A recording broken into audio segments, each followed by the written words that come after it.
बोले प्रेम से सदगुरुदेव की जय। सदगुरु कबीर साहेब की जय। हिंदी छोड़ कबीर साहेब की जय।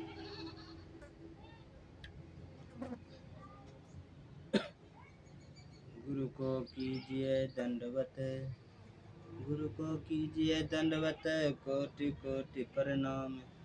किरीट न जाने भृंग गति को, गुरु कर ले आप समान। संत सरोवर निर्मल जल, संत सरोवर निर्मल जल, तहि पखारे अंग। सोहत हिया निर्मल भयो, साधु के सत्संग। साहेब मेरो बानिया बैठे करे व्यापार, बिना डंडे बिन पालरा, तौले जग संसार। बोले प्रेम से सदगुरुदेव की जय। एक दृष्टांत है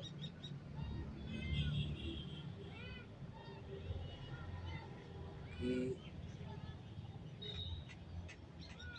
एक शंकर भगवान के भक्त दो दानव थे।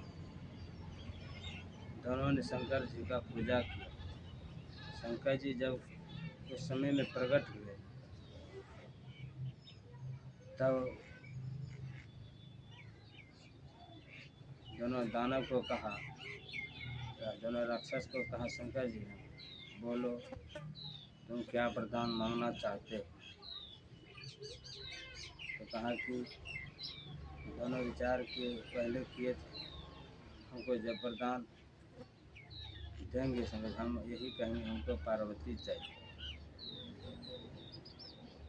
इतना गलत वरदान जो मांगना चाहा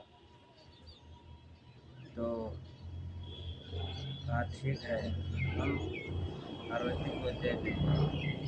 इससे पहले तुम दोनों दानव लड़ो, कुश्ती लड़ो, जो जीत जाएगा वह ले लेंगे, पार्वती को रख लेंगे। तो दोनों कुश्ती लड़ते लड़ते इतना परेशान हुआ, कोई नहीं जीत पाया और दोनों उसी जगह मर गए। पार्वती फिर शंकर भगवान के पास रह गया कि दोनों लड़ते लड़ते मर गए, कहीं का नहीं रहा। तो इससे साबित ये होता है जो भक्ति करते हैं संसार में, चाहे देवी देवता का भक्ति करे, चाहे ईश्वर का भक्ति करे, चाहे किसी का करे, जिसके मन में रहेगा गलत विचार, खान पान, संगत और उसका रहन सहन, आदत, स्वभाव, लक्षण, कर्म, अगर इसका ऐसा गलत रहेगा तो क्या होगा, ईश्वर का शक्ति अपने पास फिर वापस लौटकर चला जाएगा। फिर सब इसका किया वह सब तप व्यर्थ चला जाएगा, बर्बाद हो जाएगा और वह नरक में चला जाएगा। इसलिए जो भी सदगुरु का भक्ति करेंगे, अगर चाहेंगे कि हमको मुक्ति चाहिए, भक्ति चाहिए, मकान चाहिए, बेटा चाहिए, ज़मीन चाहिए और कोई सामान चाहिए, नाती पोता, ये सब चीज़ चाहिए, जो मांगे वो उसको नहीं मिलेगा। और यह कोई साथ जाने वाला नहीं है, न जाएंगे। इसलिए असली गुरु भक्ति करना चाहिए। इससे क्या होगा, गुरु भक्ति वरदान मिलेंगे। तो वरदान में गुरु भक्ति से हजारों शक्ति प्राप्त होता है और सब कोई भक्ति से हजारों शक्ति प्राप्त नहीं होता है। इस दुनिया में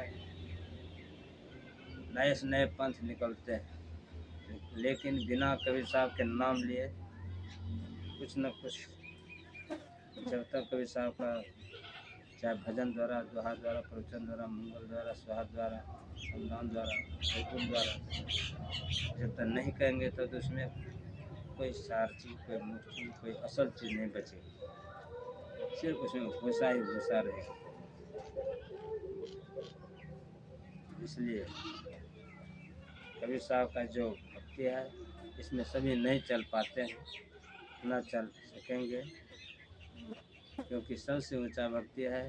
खर्चा इसमें कुछ नहीं है, बस सिर्फ चुपती चलने पर लोगों को शर्म लगता है, लाज लगता है। सभी के भक्ति में शर्म इसलिए लगता है कि सत पर चलने के लिए कहता है, सत बात बोलने के लिए कहता है, सदा भोजन करने के लिए कहता है, इसलिए तकलीफ होता है। मन चाहता है कि रसीला भोजन, रसीला मित्र, रसीला जगह, तत्काल में तो खुश रहता है, बाद में बहुत दुख होता है, कोई लाभ नहीं होता है, ना कोई काम देता है। इसलिए सदगुरु से भक्ति अगर करें, संसार का लोभ कोई चीज़ नहीं रखें, सिर्फ भक्ति के लिए रखें, तभी भक्ति का फल मिल सकता है, नहीं तो कभी न मिलेगा। धोखा में समय चला जाएगा, धोखा में जाने के बाद कहीं का ना रहेंगे, और रखते हैं।